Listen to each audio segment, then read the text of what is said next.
Dear Tita L, good evening po sa inyo, pati na rin sa listeners nyo.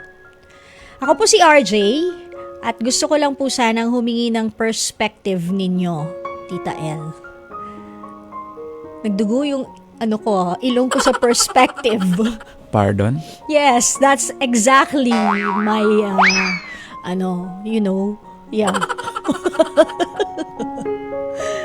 Sabi ni RJ, 8 months ago, nakilala ko po si Ira na sa isang hike sa Rizal. Pareha kaming solo noon kaya upon registration, sinuggest sa amin ng guide na magkasama na lang niya kaming iga-guide. Mga ganyan talaga may mga nangyayaring developan Okay siya, masayang kasama, naging friends po kami sa FB.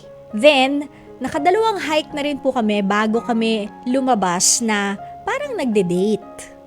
As of now, MU po kami for around 3 months na. Pero, may hindi po ako sinasabi sa kanya.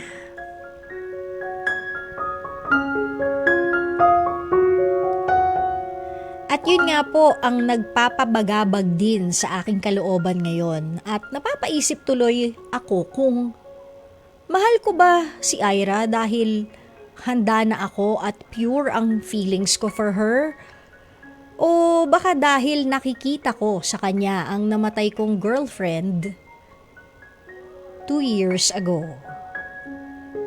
Pareho po kasi sila ng tawa, music preferences, syempre, pag-akyat ng bundok, and actually, pati yung style po nilang manamit. Very identical, Tita L. Masaya ako kapag kasama ko si Ira. For the past 2 years, ngayon lang po ulit na-entertain at nagka-interes ang puso ko sa isang babae. Hindi po kaya dahil nakikita ko lang dati, yung dati kong girlfriend sa kanya kaya ako ganito? Gusto ko rin po kasing malaman sa sarili ko as early as now kasi unfair kay Ira at hindi niya deserve na magamit ko. Though, it was never really intentional. Sana po, mapaliwanagan niyo ako, Tita L. Maraming salamat at hanggang dito na lang. Yung letter galing po kay RJ ng Cavite. Okay, RJ ng Cavite. Unang-una with pagdating sa feelings, yung nararamdaman mo towards Ira. Ikaw lang makakasabi niyan kung mahal mo ba talaga siya na o naalala mo lang yung jowa mo. Kasi, dalawa lang yan balik tayo dun sa part na pareho sila ng tawa, music preferences, pati yung pag-akyat sa bundok, at pati ng style ng pananamit, identical. That could probably mean na ang tipo mong babae ay yung ganong klase ng hulma. Yung ganong klase ng, yun yung type mo na girls. Na nagkataon, same sila ng namayapa mong girlfriend at etong present mo na ka-MU na si Ira. That could be one thing. And yung sa isang banda naman, dahil sabi mo parang nakikita mo nga yung ex mo sa kanya, baka naman talagang hindi ka pa gotten over kay Ira. Baka ay kay ex mo na namayapa. Baka naman nag-move forward ka lang from her death pero hindi ka pa nakaka-move forward sa relationship nyong wala na. At nakita mo tong si Ira na halos parehas, pwede na. Ganun ba? Although sabi mo nga hindi naman intentional, hindi ba? Kaya nga sabi ko sa'yo, ikaw lang ang makakasagot pagdating sa feelings na nararamdaman mo towards Ira. But you know what? The best na maaari mong gawin, maging honest ka sa kanya. Kung 3 months na kayo na MU, siguro mas maganda kung be honest with her and tell her about your ex.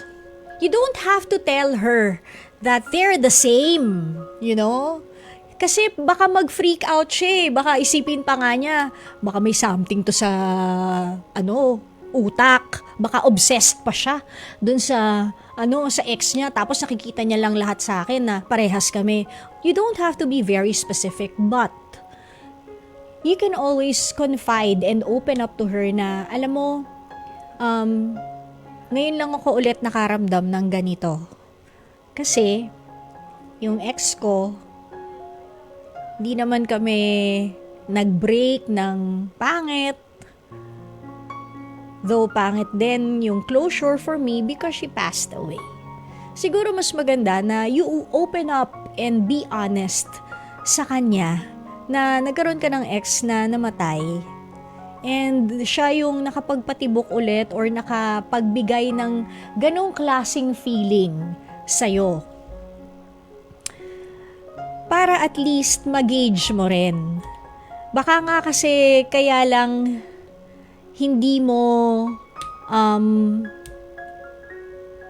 matansya kung ano ba talaga yung nararamdaman mo para kay Ira is because you are not totally honest with her. You can always start with that since 3 months naman na kayong MU. Kung maiintindihan niya, edi good. Ibig sabihin, both of you are mature. Kung hindi niya maintindihan or maybe it would take time for her to process, edi bigyan mo siya ng pagkakataon. And take that time to think as well kung itutuloy mo pa ba o hindi na. 'Di ba? So, sana RJ nakatulong. Mas maganda, be honest. Para, kasi ganun din yun eh. Pag naging kayo, makakalkal at makakalkal din yan. When you meet, when she meets your family, imposibleng hindi yan makakalkal. So, mas maganda, ikaw na magsabi sa kanya. Kesa sa ibang tao pa niya malaman, common friends, di ba? Yung nangyari sa past mo. Okay, RJ, dahil walang lihim na hindi nabubunyag. Panapanahon lang yan. Okay?